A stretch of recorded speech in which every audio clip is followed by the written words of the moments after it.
projetos de caminho escolar são programas que procuram tornar o caminho de acesso à escola mais seguro e convidativo para as crianças irem à escola a pé ou de bicicleta.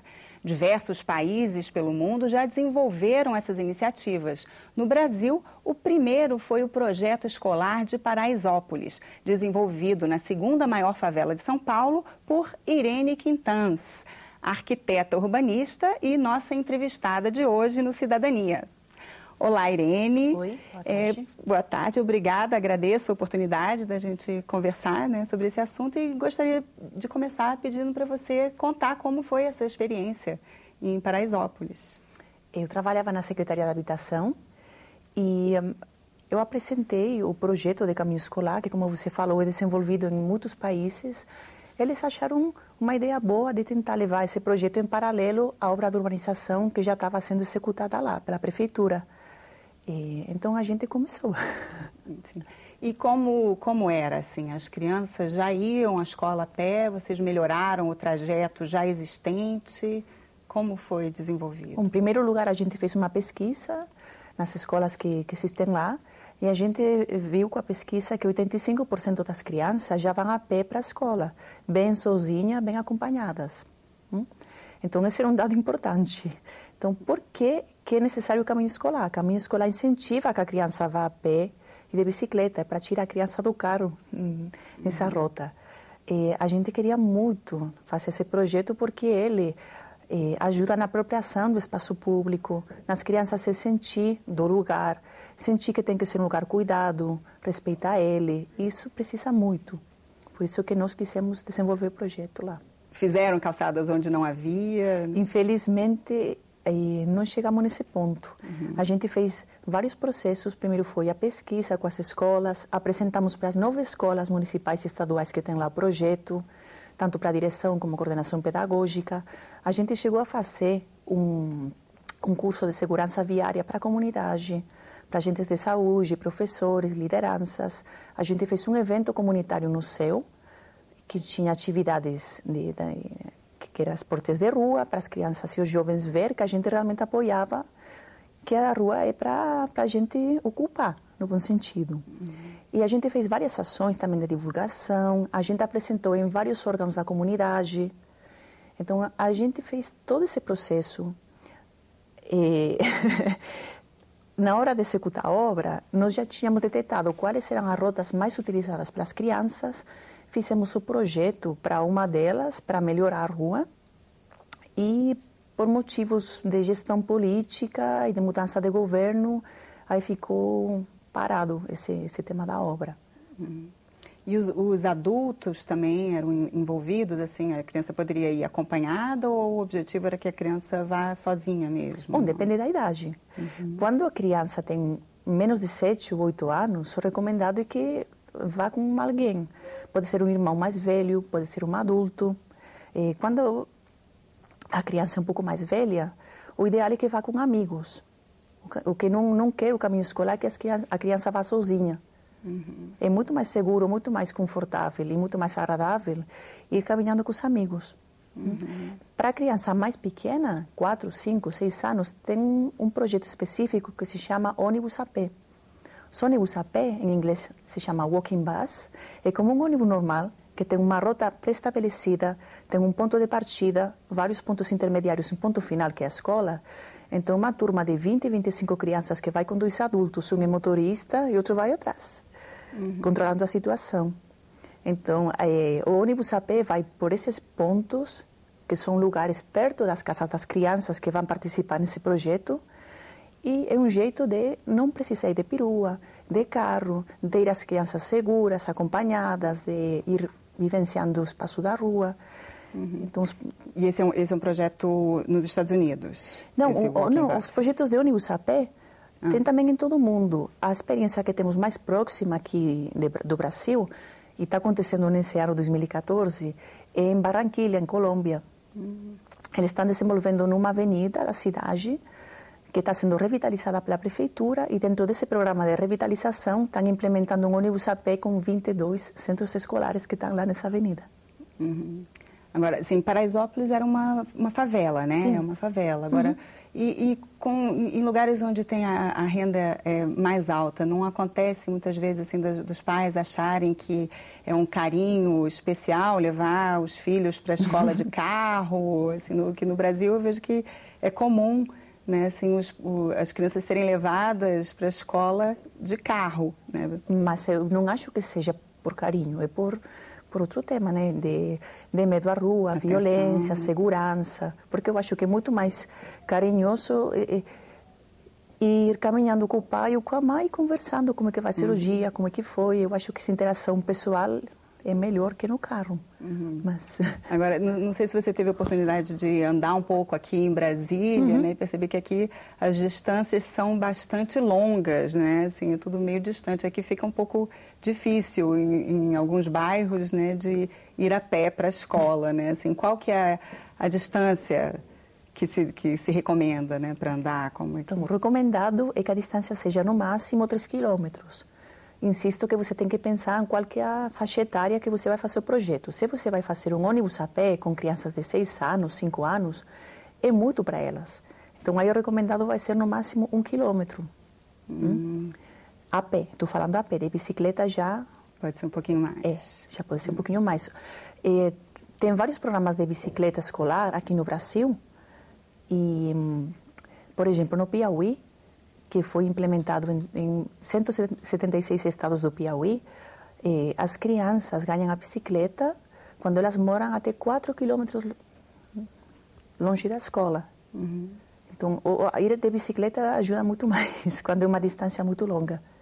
Eu vi um artigo seu que você cita pesquisas que falam que, inclusive, ir para a escola caminhando ou de bicicleta ajuda na concentração na escola, assim, no trabalho escolar. Você podia contar um pouco? Sim, um último estudo que saiu muito na mídia internacional é um estudo dinamarquês que foi feito com 20 mil crianças de 5 a 19 anos e ele mostrou que as crianças que iam a pé ou de bicicleta, que tinham esses 30 minutos de exercício físico, 30 minutos de média, que depois eles tinham melhor desenvolvimento em tarefas complexas na escola.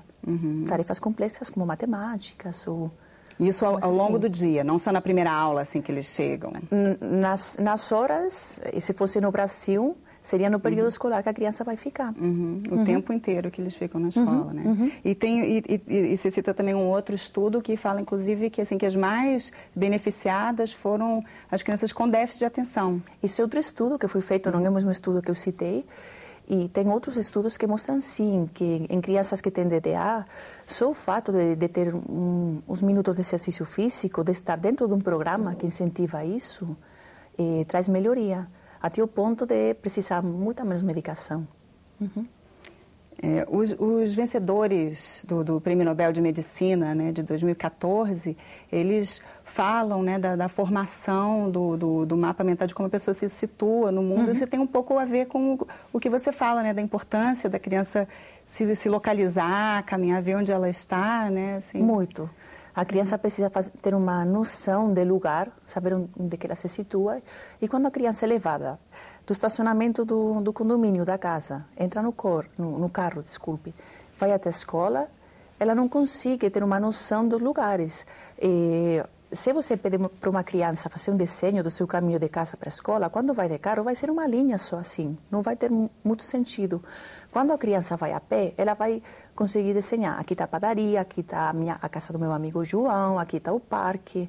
Então, vai conseguir detectar esses pontos de referência que os vencedores do Prêmio Nobel estão falando. Vai fazer pontos de referência aqui e aí vai ter um mapa mental. É muito importante para as crianças isso aí. Isso vai ajudando na própria formação, percepção dela, né? Sim, ajuda na percepção do lugar da criança, na noção da cidade, do bairro onde ela mora, e também ajuda a ser... É como aula de cidadania isso aí. Se você não conhece, não vivencia a sua cidade, você não vai se sentir parte dela. Em geral, assim, os pais tendem a achar que, assim, que o lugar mais seguro para os filhos é em casa, né? Você discorda disso, dessa... É um tema polêmico isso aí. Eu acho o que a gente está falando, esse trajeto casa-escola, tem muitos exemplos pelo mundo e dá para ver que muito pelo contrário, fora de ser um problema de violência, ajuda a diminuir. Porque quando são pessoas, grupos de amigos, crianças com pais, pode ser com monitores, sem monitores, que vão fazendo uma mesma rota, é mais difícil alguma coisa acontecer. Quando a criança vai sozinha, se algo acontece, ninguém vai ver. E o importante dessas pessoas que estão indo para a escola é que nessa rota você pode envolver no projeto as pessoas que estão nas lojas, as famílias. O lojista pode pôr um adesivo na vitrine da sua escola, da sua loja, um adesivo que fale: eu sou amigo do caminho escolar. Aí alguém precisa de alguma coisa, sabe que está aí. Pode pedir uma ajuda. Sim. Ou, por exemplo, um assalto. É muito mais provável que uma criança sozinha sofra um assalto que não uma turma de crianças, ou acompanhadas com adulto ou sem adulto, insisto, depende da idade.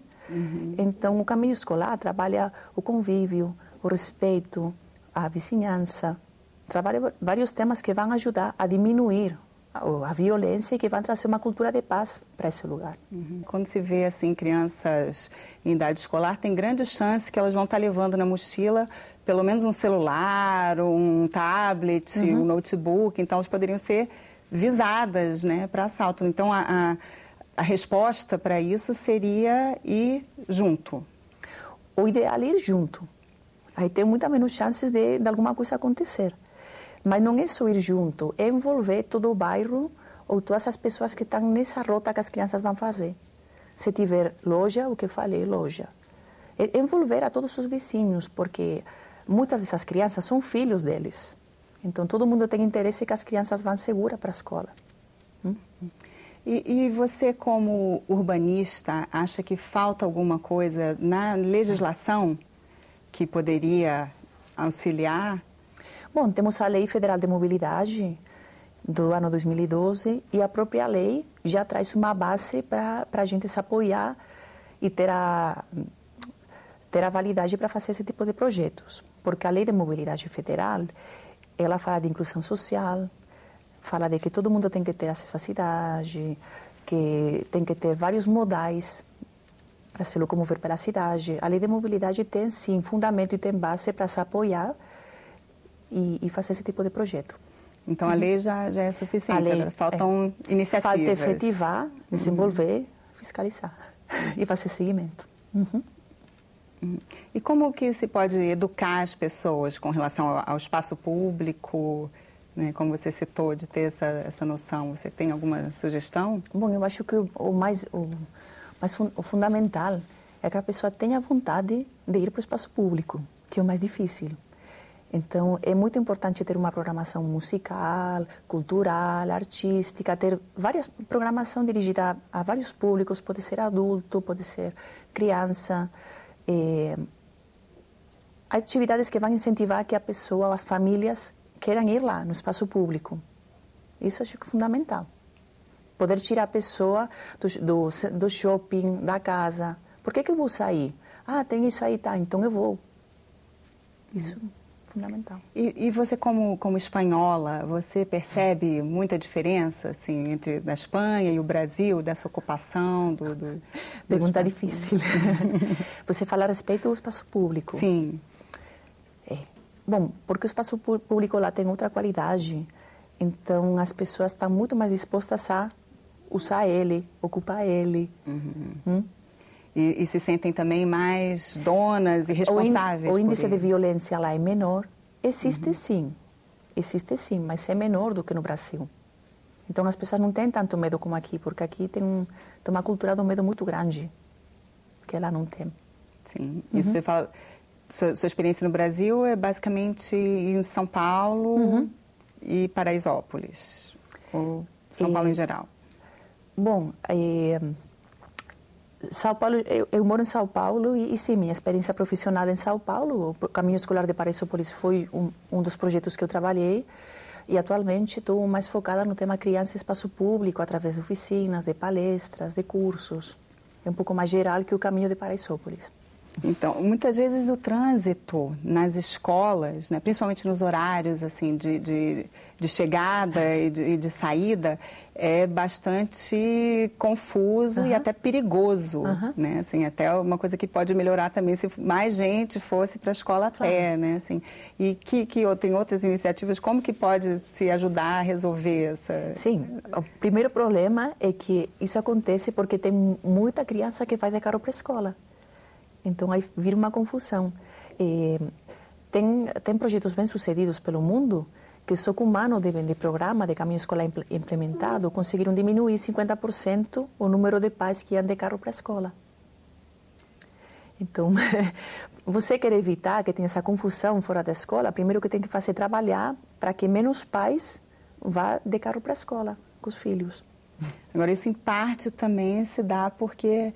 nem sempre, né, os pais das crianças querem que seus filhos estudem nas escolas mais próximas, né? Às vezes eles escolhem uma escola que é do outro lado da cidade. Né?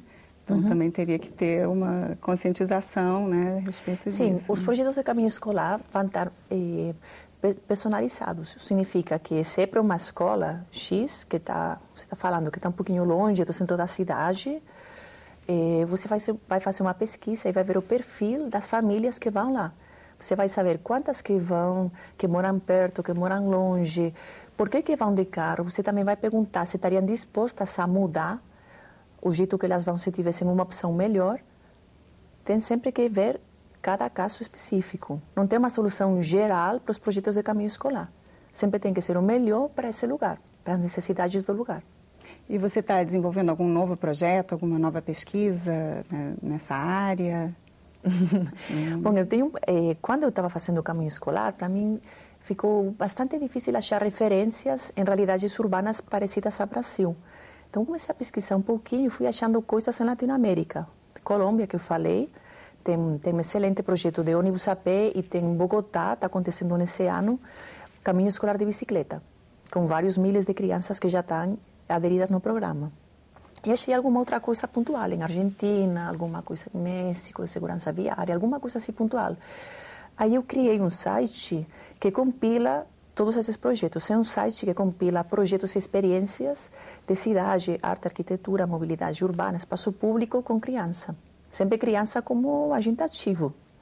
E qual é o endereço desse site? É www.regi, sem o E, porque R-E-D, porque em espanhol é regiocara.com.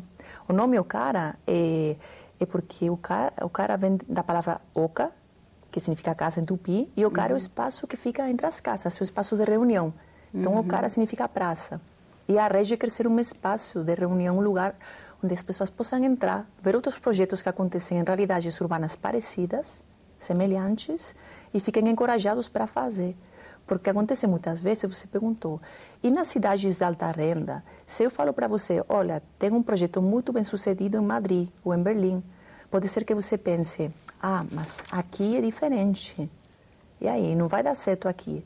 Mas se eu mostro para você um projeto bem sucedido, que está em Bogotá, ou na periferia de Bogotá, é mais a realidade que a gente vê aqui. Aí você vai se achar mais confiante para tentar implementar o projeto. Então, esse site quer fazer isso, encorajar as pessoas e ver que sim, é possível fazer esse tipo de projetos. Okay. Irene, muito obrigada. Obrigada eu. Nós conversamos com a arquiteta urbanista Irene Quintans, idealizadora do projeto Caminho Escolar de Paraisópolis. Se você tiver algum comentário ou sugestão, ligue para o Alô Senado no número 0800 61 2211 ou acesse o nosso site www.senado.leg.br/TV, onde você pode assistir este ou qualquer outro programa da nossa programação e também baixá-lo. Obrigada.